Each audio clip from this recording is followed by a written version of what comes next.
अस्सलाम वालेकुम नाज़रीन, मैं हूं आपकी होस्ट नादिया शेख और आप मुझे देख रहे हैं विलिंग वेज के ऑफिशियल पेज पे। स्टूडियो में इस वक्त मेरे साथ मौजूद हैं डॉक्टर जावेद, बहुत ही मशहूर और काबिल डायबिटोलॉजिस्ट हैं और पाकिस्तान के एक मशहूर इदारे में काम कर रहे हैं काफ़ी अरसे से। इदारे का नाम है डायबिटिक इंस्टीट्यूट पाकिस्तान लाहौर। और डॉक्टर साहब के साथ हम हर हफ्ते प्रोग्राम करते हैं डायबिटीज़ के ऊपर, जिसमें आपके क्वेश्चंस क्यूरीज भी ऐड की जाती हैं और मुख्तलिफ़ किस्म के क्वेश्चन आंसर जो हैं वो क्वेश्चंस को आंसर किया जाता है। और डॉक्टर साहब को हम स्टूडियो में वेलकम कहते हैं। अस्सलाम वालेकुम डॉक्टर साहब। वालेकुम अस्सलाम। डॉक्टर साहब ठीक ठाक हैं आप? अल्हम्दुलिल्लाह फ़ाइन हूँ मैं। बारिश से बच गए हैं आप क्या? फिर बारिश में से भीगता हुआ है मैं। चले बिलाकर आप पहुँच गए हैं, मुझे तो लगा था कि हम और भी लेट हो जाएंगे। नाज़रीन, आज का जो टॉपिक है वो थायराइड के ऊपर है। डायबिटीज़ के पेशेंट्स में थायराइड की जो शिकायत हैं उनके ऊपर हम बात करेंगे। मुझे उम्मीद है डॉक्टर साहब आपको बहुत तफसीली इंफॉर्मेशन जो है वो फ्राहम करेंगे, जिससे आपका बहुत जो है वो आपको बेनिफिट होगा। डॉक्टर साहब आगाज़ करते हैं। मुझे ये बताइए कि डायबिटीज़ के मरीज़ों के अंदर जो थायराइड का प्रॉब्लम है उसकी क्या परसेंटेज है, कितनी शरह है? देखिए, जो डायबिटीज़ टाइप 1 के पेशेंट्स हैं उनमें 15 to 30% केसेस ऐसे होते हैं जिनमें हाइपोथायराइडिज्म या थायराइड की कमी का शिकार हो जाते हैं। और हम रूटीन में जो टाइप 1 डायबिटिक्स होते हैं उनको हम स्क्रीन करते हैं थायराइड डिजीज़ के लिए भी, ठीक है। और उनकी स्क्रीनिंग रिकमेंडेड होती है ताकि अगर उनके साथ को एग्जिस्टिंग थायराइड की बीमारी है तो उसको भी ट्रीट किया जाए। अब ये कि चूँकि टाइप 1 डायबिटिक्स, आपको पता है कि टाइप 1 डायबिटिक्स ज़्यादातर बच्चे होते हैं और बच्चों के भी ग्रोथ पीरियड गुजर रहा होता है, तो अगर हम उनके थायराइड को डिटेक्ट करके ट्रीट नहीं करेंगे तो उनकी ग्रोथ रेस्ट्रिक्ट हो सकती है, उनके जो कद है वो सही तरह बढ़ नहीं सकता। और आपको इसका इल्म ही है कि हमारे यहाँ लोग जो है वो कद के बारे में बहुत कॉन्शियस हैं, ख़ास तौर पे जो बच्चे जो जिनकी माँ बाप बहुत कंसर्नड होते हैं कि हमारे बच्चों का कद जो है वो टाइम पे ग्रो करे। और इसी तरह से जो बच्चियाँ उनके बारे में बड़े कंसर्न होते हैं कि जी इनका कद जो है पीछे न रह जाए किसी तरह से। डेफिनेटली उसका एक सोशल फैक्टर भी होता है और वो पर्सनैलिटी पे फ़र्क डालता है। तो इसलिए वेल इन टाइम थायराइड की बीमारी को डिटेक्ट करना ज़रूरी होता है, क्योंकि 15 to 30% केसेस साथ एसोसिएटेड होते हैं। तो ये तो हो गया कि डायबिटिक्स में थायराइड की बीमारी। फिर इन जनरल हम थायराइड की बीमारी की बात करें तो दो किस्म की थायराइड डिजीज़ हो सकती हैं। हाइपरथायराइडिज्म हो सकता है और हाइपोथायराइडिज्म हो सकता है। Hyper and hypo. Okay. Hyper का मतलब है कि थायराइड की ओवर एक्टिविटी हो, बॉडी के अंदर थायराइड के हार्मोन ज़्यादा बन रहे हों। ठीक है। और हाइपोथायराइडिज्म का मतलब है कि आपके जो पेशेंट है उसमें थायराइड के हार्मोन्स की कमी हो। तो दोनों सूरतें बॉडी के लिए ठीक नहीं। आपको पता बॉडी एक बैलेंस मांगती है। जिस तरह हम ब्लड शुगर लेवल को बैलेंस रखना चाहते हैं, ना हम हाइपरग्लाइसीमिया हमारे लिए ठीक है और ना हमारे लिए हाइपोग्लाइसीमिया ठीक है, बल्कि एक नॉर्मोग्लाइसीमिया चाहिए। तो इसी तरह जो बाकी हार्मोन्स है बॉडी में उनके वाले से भी बैलेंस बरकरार करना ज़रूरी है कि ना ही हाइपरथायराइडिज्म हो और ना ही हाइपोथायराइडिज्म हो, बल्कि यूथायराइडिज्म हो। ठीक ठीक। डॉक्टर साहब, इसकी क्या क्वेश्चन आइडेंटिफाई कैसे किया जाए, उसकी अलामात के बारे में बात कीजिए। इसमें मिसलादी हम दो कैटेगरीज में अलामात की बात कर लेते हैं। ऐसे अफराद जो हाइपोथायराइडिज्म का शिकार हैं और ऐसे अफराद जो हाइपरथायराइडिज्म का शिकार हैं। जो हाइपोथायराइडिज्म का शिकार होते हैं उनमें आमतौर पर वेट गेन होता है। जी। एक बड़ी निशानी जो हाइपोथायराइडिज्म की मतलब पेशेंट याद रख सकते हैं वो वेट गेन का है। अगर उनका वज़न अननेसेसरीली बढ़ रहा है, यानी खाना पीना कम है लेकिन उसके बावजूद वेट गेन हो रहा है, फूले जा रहे हैं, और अगर वो गैर मामूली फटीग का शिकार है, नकात है, एंजाइटी है, बाल गिरना शुरू हो गए, डिप्रेशन, अच्छा एंजाइटी नहीं डिप्रेशन, सैड रहते हैं, वो क्या कहते हैं सैड रहने के बारे में, सर्दियों में डिप्रेशन बढ़ जाती है, आप साइकोलॉजी करती रहती हैं कुछ वेदर चेंजेस की वजह से कुछ लोगों में मूड इश्यूज आते हैं, जैसे बाइपोलर होते हैं, उनमें भी जो है वो मूड स्विंग्स आते हैं। तो मतलब मैं ये नहीं कह रहा कि हर जो उदास फिरने वाला शख्स है सर्दियों में और सर्दियों की शामों में वो थायराइड की बीमारी का शिकार हो, लेकिन ऐसे सारे अफराद जो सर्दियों की सवारे तो खैर सैड नहीं होते, सैड तो दूसरे ही होते हैं। तो ऐसे अफराद जो सर्दियों की शामों में उदास फिर रहे हों उनका भी थायराइड लेवल चेक होना चाहिए। ओके।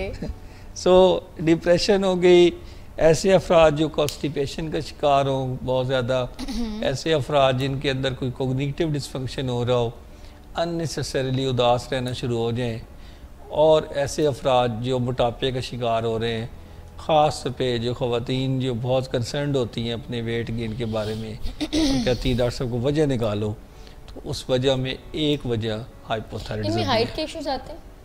इनमें अगर आप ग्रोथ पीरियड से पहले आपकी थायराइड डेफिशिएंसी है, जैसे मैंने कहा बच्चों में है, बचपन में है, तो फिर उनकी ग्रोथ इश्यूज आ जाएंगे, हाइट रुकती और है। हाइट रुक जाती है। इसी तरह जो बाल गिरने हैं, ठीक है, ये भी आप बता कॉस्मेटिकली बहुत इंपॉर्टेंट है, तो बाल जब गिरने शुरू हो जाएं तो उसमें भी एक रीज़न थायराइड की कमी हो सकती है। ठीक तो ये तो हो गई हाइपोथायराइडिज्म यानी कम थायराइड वाली बीमारी। जी।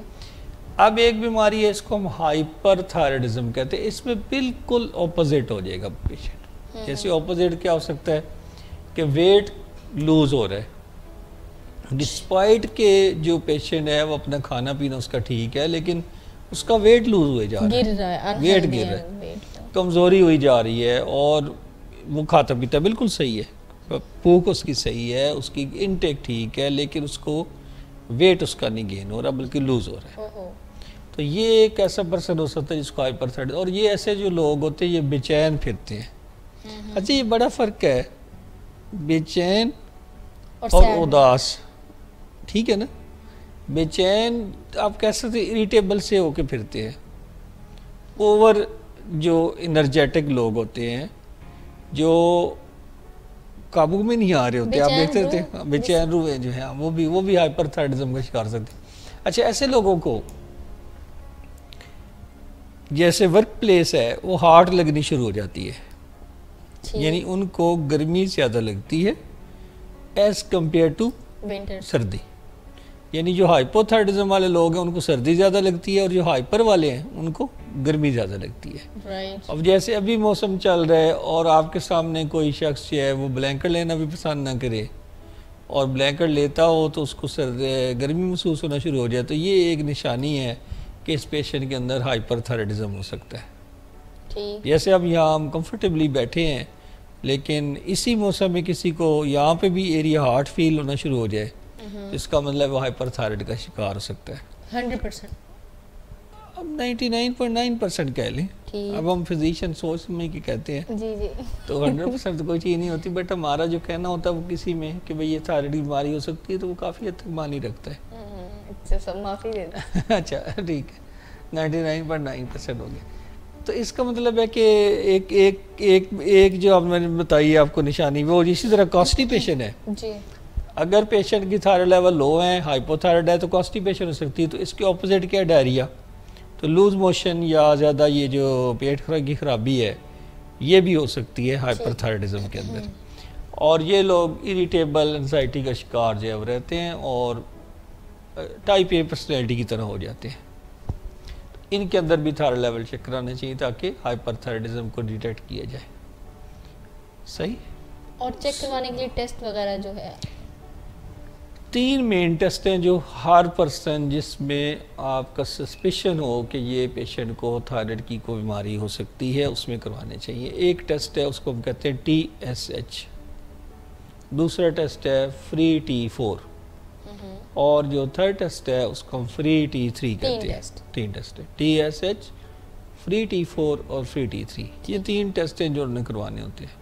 ऑब्वियसली अपने कंसल्टेंट फिजिशियन के उसके मशवरे से करवाने हैं। उन्होंने किसी न किसी अपने डॉक्टर के पास जाना है, जो फिजिशियन भी हो सकता है, एंडोक्रिनोलॉजी का पर्सन भी हो सकता है, और ये जो उनके डायबिटीज़ फिजिशियन है ये भी हो सकता है।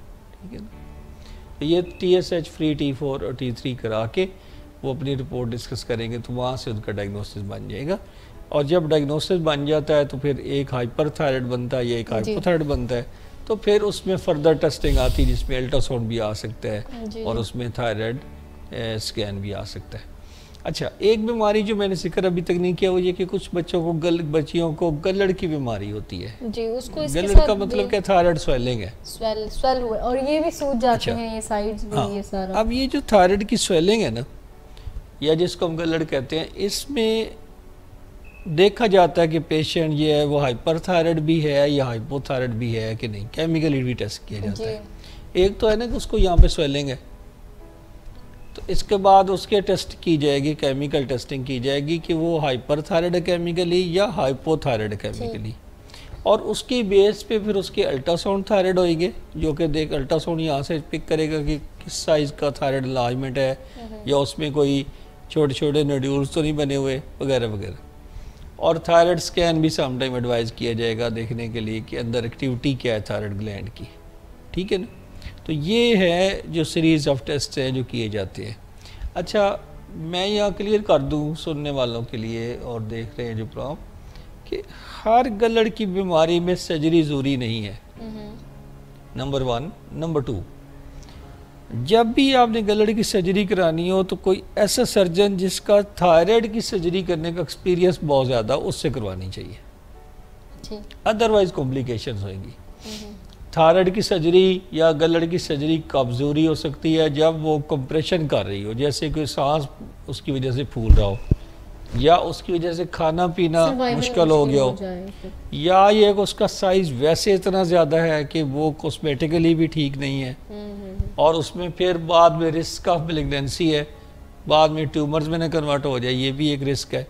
तो वो एक टेस्ट पहले में FNAC उसको कहते हैं, fine needle aspiration cytology, FNAC करके देख लेते हैं, तो उससे आइडिया हो जाता है कि मेलिग्नेंसी के क्या सूरत हाल है, ट्यूमर होने का क्या चांस है, ठीक है ना।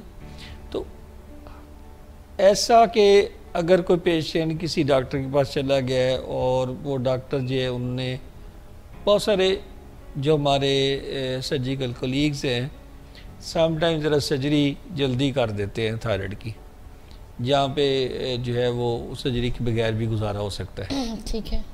द मैसेज हियर इज़ कि इसमें रिव्यू ओपिनियन ले लें, एंडोक्रिनोलॉजी वालों को ओपिनियन ले लें, अपने कोई अच्छे इंटरनल मेडिसिन के प्रोफेसर को ओपिनियन ले लें, सो दैट आपको गाइडेंस मिल जाए कि आपकी सर्जरी इंडिकेटेड है या नहीं इंडिकेटेड। कॉस्मेटिक रीजंस अपनी जगह पे होती हैं, लेकिन ये भी तो है कि इतनी बड़ी सर्जरी होनी है तो उसकी कॉम्प्लिकेशंस ना हो जाए उसकी वजह से। जी जी डॉक्टर साहब, इसमें जो प्रेग्नेंट ख़वातीन हैं उनके अंदर इसके क्या असरात होते हैं, क्या उनकी सेहत पे के लिए नुकसान हैं इसके? प्रेगनेंसी में जो हाइपोथायराइडिज्म के केसेस हैं उनमें भी ज़रा टाइट टारगेट्स हैं। जैसे आप ब्लड शुगर मैं नहीं करते हैं प्रेगनेंसी में, तो हम कहते हैं कि फास्टिंग में 90 तक ले आओ, 92 तक ले आओ नाश्ते से पहले, और खाने के बाद हम चाहते हैं कि 120 और 130 तक ब्लड शुगर रहे। हालांकि रूटीन में हम ऐसा नहीं कहते नॉन प्रेग्नेंट में। तो इसी तरह जब थायराइड की बात आती है तो हम चाहते हैं कि जो TSH है, जो उनका जो रेंज है टारगेट उसकी TSH की, वो मिनिमाइज उसको किया जाए। यानी हाइपोथायराइडिज्म डेफिनेटली उसको उस तरह से ट्रीट करना चाहिए कि वो TSH उनका 2.5 से नीचे रहे, ठीक है।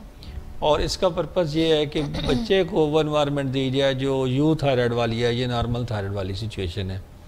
तो ऐसे बच्चे जो जिनकी मदर को थायराइड की बीमारी हो और वो थायरॉक्सिन ना ले और ट्रीटमेंट ना ले प्रेगनेंसी के दौरान, तो ऐसे बच्चों में कॉम्प्लिकेशंस आ सकती हैं। उनकी न्यूरोलॉजिकल जो फॉर्मेशन होती है CNS की, ब्रेन की, वो मुतासर हो सकती है, plus A high risk of miscarriages, वहाँ पे अबॉर्शन रेट बढ़ जाता है। तो कई दफ़ा प्रेगनेंसी कैरी नहीं होगी, दरमियान में कहीं जाके मिसकैरेज हो जाएगा। सो मिसकैरेजेस को अवॉइड करने के लिए और बच्चे की ब्रेन की अच्छी डेवलपमेंट के लिए वेल इन टाइम आपको थायराइड डिटेक्ट भी करना होता है और वेल इन टाइम ट्रीट भी करना होता है। और फिर अगर कोई पेशेंट पहले से डायग्नोज्ड है, थायराइड की बीमारी की शिकायत पहले से है और वो थायरॉक्सिन ले रही है, तो उसकी प्रेगनेंसी के दौरान थायरॉक्सिन की डोज बढ़ जाएगी, ज़्यादा हो जाएगी। रफली अगर वो 2 टैबलेट्स पर वीक लेती हैं, डेली लेती हैं और पूरा हफ्ता लेती हैं, तो इसका मतलब है कि 2 टैबलेट्स एक्स्ट्रा सैटरडे और संडे को ऐड करनी पड़ेगी, ताकि उसका जो है वो कंपनसेट हो सकता है जो उसकी रिक्वायरमेंट बढ़ गई है। क्योंकि माँ ने बच्चे को भी नरिश करना होता है, तो एक तरह से वो रिक्वायरमेंट इसलिए बढ़ जाती है। तो ये हर केस में ज़रूरी नहीं बढ़ जाए, लेकिन यूजली रफली इतनी डोज बढ़ जाती है। तो इसलिए आपको प्रेगनेंसी के दौरान अपनी टेस्टिंग करा के अपना जो भी कंसर्न आपका थायराइड का डॉक्टर है, एंडोक्रिनोलॉजी का डॉक्टर है, उसके साथ आपको डिस्कस करना चाहिए। डॉक्टर साहब, एक सवाल जो कि अभी मेरे दिमाग में आ रहा था कि कुछ पेशेंट्स होते हैं वैसे ही जिनको शुगर नहीं होती, जी जी। थायराइड उनमें भी अमूमन आजकल ख़वातीन में, ये तो मैंने ज़्यादा देखा है ख़वातीन में होता हाँ बिल्कुल, थायराइड इस वक्त बहुत ज़्यादा जो है उस वो भी टॉक ऑफ द टाउन ही है ना सर। तो ये मैंने पूछना ये था कि शुगर के मरीज़ों में और बाकी जो थायराइड के पेशेंट्स हैं, उन दोनों की मेडिकेशंस कॉम्प्लिकेशंस जो बाद में लेटर ऑन हो सकती हैं, वो सेम होती हैं या डायबिटीज़ के पेशेंट ज़्यादा जब थायराइड डिजीज़ हो जाती है तो whether it is part of diabetes or it is not part of diabetes, तो ट्रीटमेंट या मैनेजमेंट उसकी सेम ही होती है। ठीक ठीक। एक बात और जो ट्रीटमेंट के हवाले से मैं ज़रा एम्फेसाइज कर लूँ, आप कहेंगी कि मैं अननेसेसरीली जवाब दे रहा हूँ। नहीं सर। अच्छा ठीक है, क्यों कहूँ। चले, एक चीज़ होती है radio active iodine. Radio active iodine कुछ थायराइड की डिजीज़ में इस्तेमाल होती है, जैसे कि ग्रेव डिजीज़ एक कहते हैं, जिसमें आंखें बड़ी हो जाती हैं और उधर से वेट लूज हो जाता है। ये मरीज़, इसको ग्रेव डिजीज़ का मरीज़ कहते हैं। ऐसे मरीज़ों में रेडियो एक्टिव आयोडीन का इस्तेमाल किया जाता है। वो रेडियो एक्टिव आयोडीन अब्लेजन उसको कहते हैं, उससे थायराइड का टिश्यू डिस्ट्रॉय हो जाता है और बाद में हाइपोथायराइड हो जाता है पेशेंट। यानी पहले हाइपर था लेकिन हमने उसको आयोडीन पिला के हाइपो में कन्वर्ट कर दिया। हमने उसका टिश्यू डैमेज कर दिया ना, वो थायराइड ज़्यादा बना रहा था, हमने टिश्यू डैमेज कर दिया। जब डैमेज कर दिया तो इसके बाद अब वो हाइपोथायराइड में आ गया। अब उसको थायरॉक्सिन एक्सटर्नल से देनी है आपने। तो रेडियो एक्टिव आयोडीन के बारे में बहुत सारी तोहमात पाई जाती हैं, जैसे कि इंसुलिन के बारे में पाई जाती है। अच्छा, जो भी चीज़ हम थोड़ी सी जो हट के कन्वेंशन से ट्रीटमेंट में यूज़ करते हैं, उसके बारे में मिथ्स क्रिएट होना शुरू हो जाते हैं, खुद से लोग बनाना, फास्ट बिलीव करने शुरू हो जाते हैं। अब मैं आपको इसकी मिसाल देता हूँ। एक बच्ची की शादी हुई से, इंशाल्लाह आपकी भी होएगी, तो बात कर रहा हूँ तो नहीं, बात क्या कर रहे होगी, अच्छा होगी, अच्छा ठीक है, मुझे आप तो खुश हो रही, मैं समझा था ऐसे एम्बैरसमेंट फील कर रही है। तो नहीं, अब किसी की शादी हुई, उसके बाद उसको थायराइड की डिजीज़ आ गई, ग्रेव डिजीज़ हो गई। डॉक्टर साहब के पास गया, डॉक्टर साहब ने कहा कि आप रेडियो एक्टिव आयोडीन पी लें, ठीक है जी। अच्छा जी, हमने उसको प्रॉपर सेंटर पे भेजा, इन मॉल में जो शौकत था ना में, वहाँ से वो रेडियो एक्टिव आयोडीन की ट्रीटमेंट हुई और हाइपोथायराइडिज्म में कन्वर्ट हो गया पेशेंट। अब वो थायरॉक्सिन के ऊपर चली गई तो वो क्योर हो गया। That was the cure of hyperthyroidism. अब बच्चे नहीं हो रहे, बच्चे पहले भी नहीं हो रहे थे, वैसे बाद में भी नहीं हो रहे। बात कर रहा हूँ, हाँ, मतलब वो शादी के बाद वैसे भी कई दफ़ा फर्टिलिटी के ऊपर हर एक का फर्टिलिटी रेट अपना है। अब जो उनकी रिश्तेदार हैं, जो करीबी रिश्तेदार होती हैं, जो सास ही करीबी रिश्तेदार होती है, मेरा ख्याल है किसी भी जो फीमेल की जब शादी हो जाती है तो सास फरमा रही हैं कि ए जेड़े तू उत्थे कतरे पीते सी ना रेडियो एक्टिव आयोडीन दे, या वो जी दवाई पिलाई सी ना डॉक्टर साहब ने थानू कही सी, डॉक्टर जवेद ने कही सी, या डॉक्टर इम्तियाज़ ने, या डॉक्टर खुर्शीद खान ने, या किसी और डॉक्टर साहब ने कही है, से मैं मुख्तलिफ नाम हैं, डॉक्टर अब्बास रज़ा, किसी भी डॉक्टर साहब ने कही है, तो ये जो दवाई जो है उन्होंने पिलाई है, उसके बाद ये आपके बच्चे नहीं हो रहे। जिस तरह आयोडीन, जिस तरह हम पोलियो के ड्रॉप्स पीने के बारे में बातें कई दफ़ा होती है ना, सेम स्टेटमेंट जो है वो फिर थायराइड की में रेडियो एक्टिव आयोडीन पे शुरू हो जाती है। तो अब पाकिस्तान USA में जो फर्स्ट लाइन ट्रीटमेंट है ग्रेव डिजीज़ की, वो रेडियो एक्टिव आयोडीन है, अनलेस कोई उसकी और कंट्राइंडिकेशन हो। लेकिन पाकिस्तान में अनफॉर्चुनेटली हम रेडियो एक्टिव आयोडीन कम यूज़ करते हैं, अंडर यूटिलाइज करते हैं, हालांकि वो क्योर है, लोगों को इतना नॉलेज नहीं। तो फिर हम उसकी जगह पे कई सारी मेडिकेशंस हैं जिनको हम यूज़ करते हैं, कार्बिमोज़ोल वगैरह वगैरह, और वो 2 years तक मेडिसिन लेनी पड़ती हैं, फिर रिस्पांस आता है, कई दफ़ा नहीं आता, ना आए तो फिर तो डेफिनेटली देनी पड़ती है। क्योरेबल है, बट क्योरेबल है, बट उसके बारे में पहले अवेयरनेस क्रिएट करनी पड़ती है, पहले समझाना पड़ता पूरी फैमिली को, इंक्लूडिंग मदर इन लॉ, ठीक है ना। तो बहरहाल ये बात थी जो मैं करना चाहता कि रेडियो एक्टिव आयोडीन जो है, अगर आपका कोई एंडोक्रिनोलॉजिस्ट आपको एडवाइस कर रहा है और वो प्रॉपर एडवाइस दे रहा है, आपको समझा रहा है सारा, और तो फिर वो सेफ एक मेडिकेशन है, कोई उसमें इश्यूज़ नहीं है, उसके साथ फर्टिलिटी रेट पे कोई असर नहीं पड़ता, बच्चों की जो मतलब ये जो बच्चे पैदा होने होते हैं उसकी सलाहियत पे कोई फ़र्क नहीं पड़ता। ये मतलब एक मिथ है जो गलत क्रिएट हुआ हुआ है। और उसके साथ कोई कैंसर का रिस्क इंक्रीज नहीं होता, ऐसा भी है, प्रोवाइडेड कि एक राइट पेशेंट सेलेक्ट करके उसको राइट डोज पिलाई जाए।